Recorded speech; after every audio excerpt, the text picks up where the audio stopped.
अभी जम्मू कश्मीर से आ रहा हूं और केवल यहां की सभा के लिए आया हूं, अन्यथा मेरे और भी कार्यक्रम थे।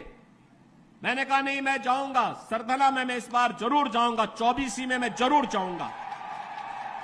और बहनों भाइयों, मैं इसीलिए आया हूं आपसे कहने के लिए, जो लोग गुमराह कर रहे हैं उनके गुमराह में आने की आवश्यकता नहीं। ये लोग कभी नहीं आएंगे। फिर जाति के सौदागर उपयोग करेंगे, बाद में सौदेबाजी करके गायब हो जाएंगे।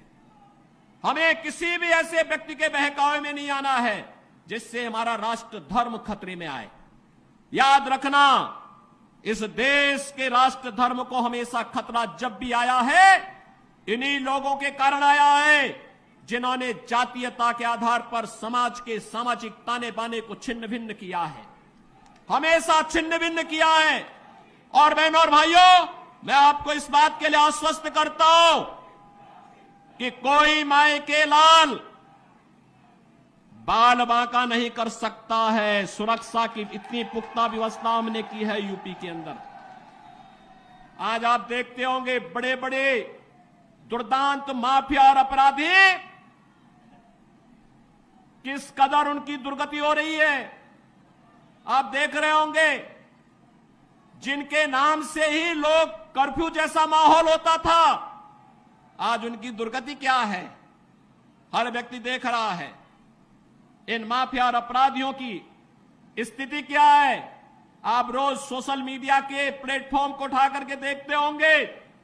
एक दुर्दांत माफिया ऐसा भी था, बहनों और भाइयों, जब वह समाजवादी पार्टी की सरकार के समय चलता था तो मुख्यमंत्री हो या मुख्य न्यायाधीश, इन सब के काफिले रुक जाते थे और माफिया का काफिला निकलता था।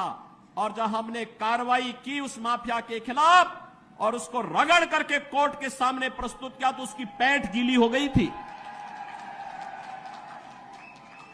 उसकी पैंट गीली हो गई थी। और तब हमने कहा था, उस समय उसको हमने कहा था, कानून को रौंदने वाले, आज कानून कितना बड़ा होता है यह एहसास हो रहा है कि नहीं हो रहा है। और निर्दोष लोगों को मारोगे तो मिट्टी भी नहीं मिल पाएगी। और बहनों और भाइयों, इसीलिए मैं आया हूं आपसे कहने के लिए, देखो, जिनकी गर्मी हम शांत कर चुके हैं उनको गर्म मत होने दीजिए। अब इस क्षेत्र को विकास की मुख्य धारा के साथ जुड़ने दो। उनकी सबकी गर्मी शांत हो गई है, वे गए काम से। और इसीलिए मैं आप सबसे अपील करने के लिए आया हूं कि पूरे देश की एक आवाज है, पूरा देश एक ही स्वर में बोल रहा है। और वह बोल रहा है कि फिर एक बार मोदी सरकार, फिर एक बार